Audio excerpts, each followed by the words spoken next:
Nos encontramos en un nuevo día de estudio, hoy el último día del mes de agosto, y vamos a estudiar el tema Una boca cerrada. ¿A qué hace implicación esto? ¿A qué hace referencia esto? Bueno, ya lo vamos a descubrir.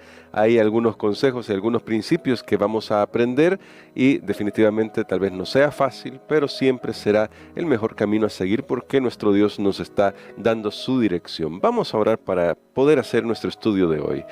Querido Padre, necesitamos de tu sabiduría para estudiar tu palabra, especialmente cuando hay temas que resultan difíciles para nosotros, pero ayúdanos, te lo imploramos en el nombre de Cristo Jesús. Amén. Amén. Pastor Ani Perla, hoy nos encontramos con un tema que de entrada suena un poco raro, una boca cerrada. En una cultura como la nuestra, en un tiempo como el nuestro en el que acostumbramos a abrir la boca para reclamar nuestros derechos, pedir justicia, hacer que las cosas, ¿qué puedo decir?, cambien. ¿Qué está queriendo decirnos hoy la lección con este tema? Que no va a validar el abuso, porque eso ya usted lo ha destacado y lo hemos destacado en las lecciones, no se va a validar el abuso de ninguna manera, pero que nos va a ayudar a nosotros a saber cómo lidiar, especialmente cuando hay otras personas involucradas en el crisol que estamos sufriendo. Muy bien, creo que es un título muy interesante y recordando que esta semana estamos hablando de la mansedumbre. Sí. La mansedumbre, alguien puede pensar, pero tiene su límite. A mí me llama la atención la lección de este día porque va a hablar en relación al esclavo, esa relación que había entre el esclavo y el amo, o sea, el siervo y el señor. No estamos hablando ni siquiera lo que hoy podríamos denominar relación patrono-empleado, que ya lleva otras garantías. En aquel tiempo un esclavo prácticamente no tenía ninguna garantía. Ninguna. Para ellos, Pedro también tiene un consejo de parte de Dios y especialmente al considerarlo que hoy en la sociedad que vivimos se habla mucho de igualdad. Sí. Todo el mundo, hay igualdad para todos. No voy a mencionar los diferentes estratos o personas o cosas en la sociedad que se dice igualdad, olvidando ética, moral y lo que sea. La cosa es igualdad. Y el apóstol Pedro tiene un consejo que da una respuesta para todas estas cosas. Vamos a ir a la primera carta del apóstol Pedro, el capítulo número 2 y los versículos 18 hasta el versículo 24. Y dice así en primera de Pedro 2, 18 al 24, de la siguiente manera: Criados, estad sujetos con todo respeto a vuestros amos, no solamente a los buenos y afables, sino también a los difíciles de soportar. Lo que merece aprobación es que alguien, a causa de la conciencia delante de Dios, sufra molestias padeciendo injustamente. Pues, ¿qué mérito tiene el soportar que os abofeteen si habéis pecado? Pero si por hacer lo que es bueno sufrís y lo soportáis, esto ciertamente es aprobado delante de Dios. Para esto fuisteis llamados, porque también Cristo padeció por nosotros, dejándonos ejemplo para que sigáis sus pisadas. Él no cometió pecado, ni se halló engaño en su boca. Cuando lo maldecían, no respondía con maldición. Cuando padecía, no amenazaba, sino que encomendaba la causa al que juzga justamente. Él mismo llevó nuestros pecados en su cuerpo sobre el madero, para que nosotros, estando muertos a los pecados, vivamos a la justicia. Por su herida habéis sido sanados, dice este pasaje, y ya nos presenta varios desafíos, pastor. Definitivamente, creo que aquí vamos a encontrar algunos principios que funcionan para nosotros hoy, como lo funcionaron en aquel tiempo, especialmente en esta relación de esclavo. Y Pedro, en el primer párrafo que leímos, ahí resume todo. Criados, estad sujetos con todo respeto a vuestros amos. Sí. Esa es la declaración simple, pero a la vez poderosa de las Sagradas Escrituras. ¿Cómo podemos solventar muchas desigualdades en esta vida? Wow. Él dice, criados, estad sujetos con respeto a vuestros amos. No los anima a entrar en un sindicato, a entrar en manos caídas, a hacer marchas. No, simplemente les dice, sujétense con respeto a sus amos. Ya en el versículo 13 Si leemos anteriormente, ahí en el mismo capítulo, también ya él había dado un consejo. Sí, que dice, por causa del Señor, someteos a toda institución humana, ya sea al rey como a superior y luego a otros dignatarios, ¿no? Es correcto. Ahora, aquí la Biblia nos está diciendo que muchas veces en la sociedad habrá desigualdad, habrá injusticia, pero es interesante que el papel del cristiano en medio de todo eso es llegar a ser un ejemplo y un testimonio. Usted puede pensar, pastor, esto no es fácil. No, pero para eso están los derechos humanos. No, pero hay injusticia. Pero, ¿por qué razón no es fácil? Y vamos a retroceder a otro texto para que veamos por qué realmente esto para nosotros realmente es un llamado que Dios nos está haciendo. Lo podemos ver ahí, por ejemplo, en el versículo 11. Que dice así, amados, yo os ruego como extranjeros y peregrinos que os abstengáis de los deseos carnales que batallan contra el alma. Bien, la clave está que Pedro le dice, ustedes son extranjeros y peregrinos. En otras palabras, ustedes son de otro mundo.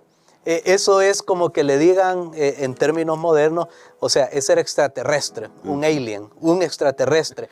El cristiano realmente es un extraterrestre, en el sentido que estamos diciendo, claro. Porque ahora, ¿cómo usted le va a decir a un esclavo en aquella época, mire, trate con respeto a su amo, cuando el amo miraba al esclavo simplemente como un objeto?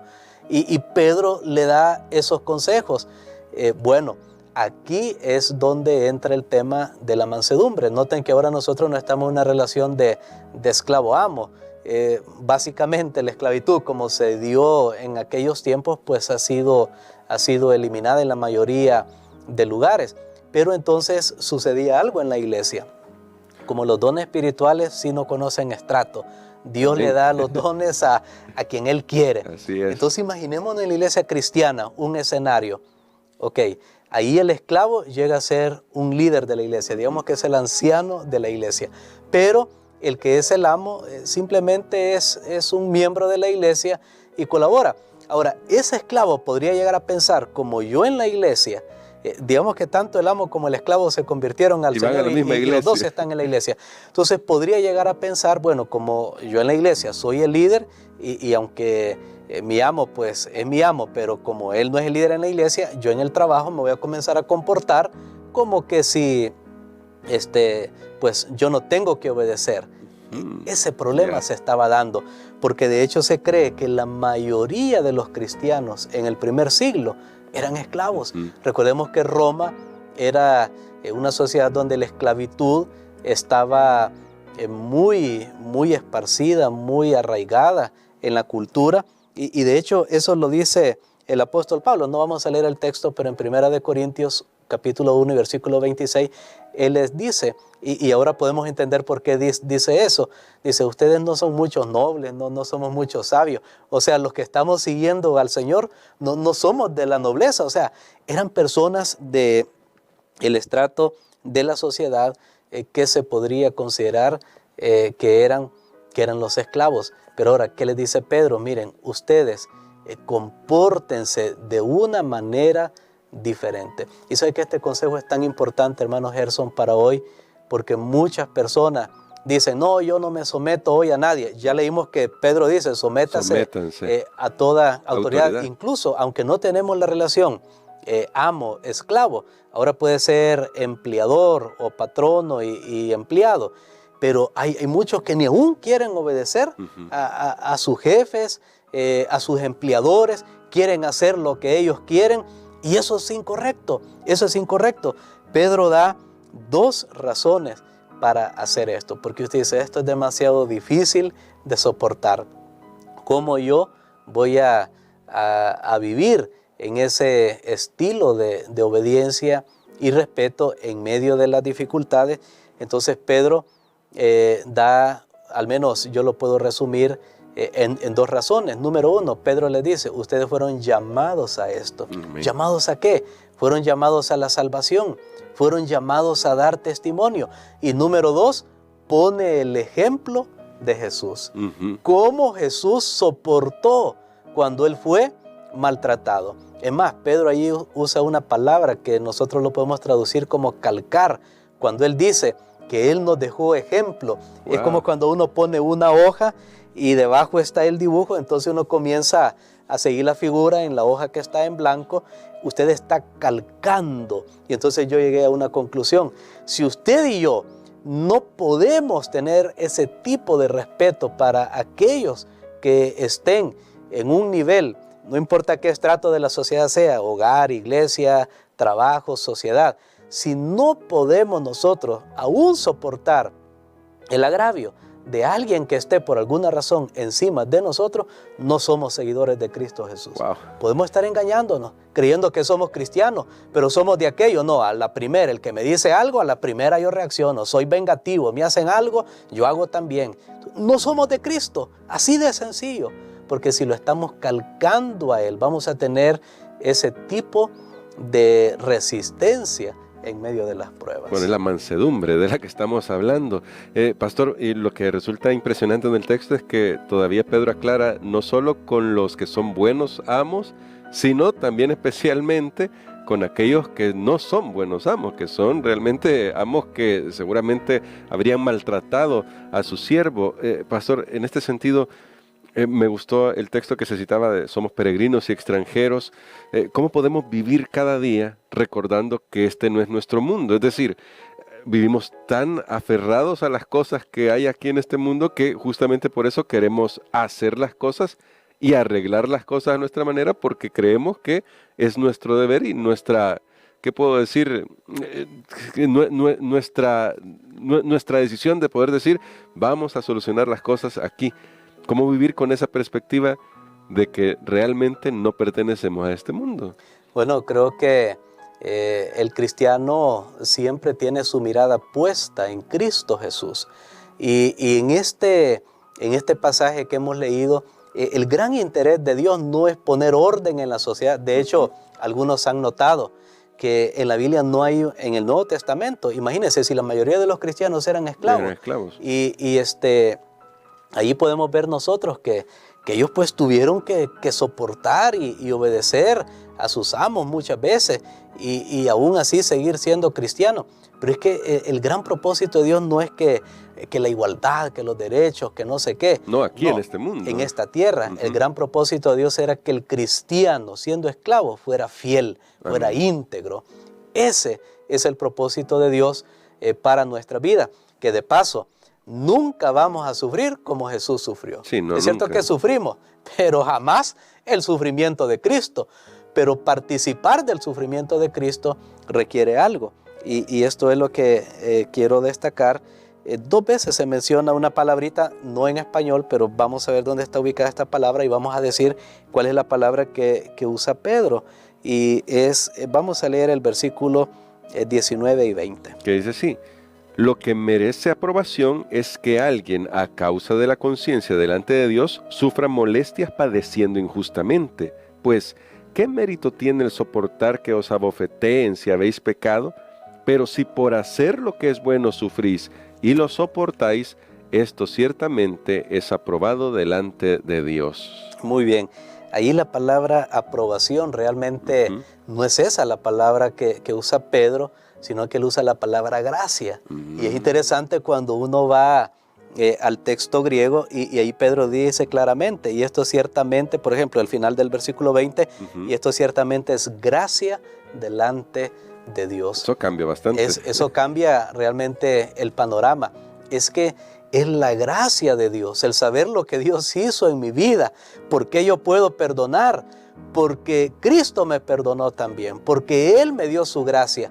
Es inmerecida, porque tampoco estamos hablando que somos salvados por soportar el sufrimiento. Claro. No, la salvación siempre será un regalo de la gracia de Cristo Jesús. Y quiero responder rápidamente esa pregunta que estaba haciendo.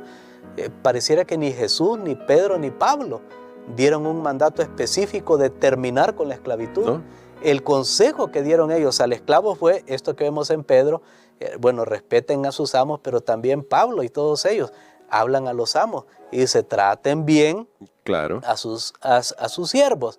porque recordemos que habían amos que se convertían al cristianismo. Lo que la Biblia dio fueron principios que cuando se ponían en práctica, aunque a alguien se le llamara esclavo o amo, simplemente iba a igualar a todos en el trato. Así que lo que Dios puso fueron principios que con el tiempo fueron destruyendo la esclavitud. Amén. Eso es un buen ejemplo para los cristianos ahora. Muchas veces nosotros pensamos, no, pero es que yo tengo que alzarme en la sociedad, hay que salir a manchar paredes, hay que estar en sindicato, hay que demandar, hay que hacer aquí, hay que hacer allá. Por supuesto, esto se hace ahora, pero más bien es vivir principios. Tal vez no van a funcionar inmediatamente, pero se van a poner las bases para eliminar aquellas cosas que están molestando. Pero nuevamente, recuerde, si usted siente que tiene un jefe, un patrón, quien sea, que está siendo injusto con usted, claro, usted puede abordar la situación, no tiene que tampoco que dejar que el abuso pase, porque hoy hay instancias, hoy hay diferentes recursos que se pueden usar, pero sin embargo, nunca pierda la mansedumbre, que ese es el punto. Sería el hecho de qué motiva esa acción. ¿Qué le motiva y cómo lo va a hacer? ¿Cuál va a ser su testimonio? ¿Cuál va a ser su testimonio? Porque Jesucristo nos dejó ejemplo para que nosotros pudiéramos imitarlo a Él. Amén. Tenemos un gran desafío, pero me gustaba eso último que decía, pastor. Al final también tiene que ver con los motivos. ¿Qué nos motiva a nosotros? Recuerde, nosotros somos ciudadanos del reino de los cielos, y en la lección también se destacaba algo por lo que quisiera que orara por nosotros, pastor. El hecho es que, aunque vivimos situaciones injustas hoy en día, todavía podemos creer que Dios está al control. Es algo que hemos aprendido durante todas las semanas pasadas. Dios está al control y va a vindicar nuestra causa. Él se va a encargar de todo al final. Amén. Ahora, hoy hay que hacer las cosas como Dios nos manda, siguiendo los principios que nos ayudan a lidiar con esta situación. Y quisiera orar por eso, por nosotros, pastor, para que tengamos esta mansedumbre de aprender cómo a veces cerrar la boca, pero mantener el Espíritu de Cristo. Amén. Padre, gracias te damos, Señor, porque los principios de tu palabra son claros. Gracias porque tú estás más interesado en nuestra fidelidad que a veces en resolver algunas cuestiones menores en esta vida. Ayúdanos, Señor, ponemos nuestras vidas en tus manos, sabiendo que así como Jesús soportó y padeció para llegar al camino de la exaltación, así también nosotros podemos, al igual que el rey David, podemos soportar injusticias que vengan en la vida, Señor, pero con el propósito de que podamos ser salvos. Ayúdanos como cristianos a hacer un testimonio ante los demás, y ayúdanos a saber que somos salvados por el sufrimiento enorme de nuestro Señor Jesús. En ese nombre precioso lo pedimos. Amén. Amén.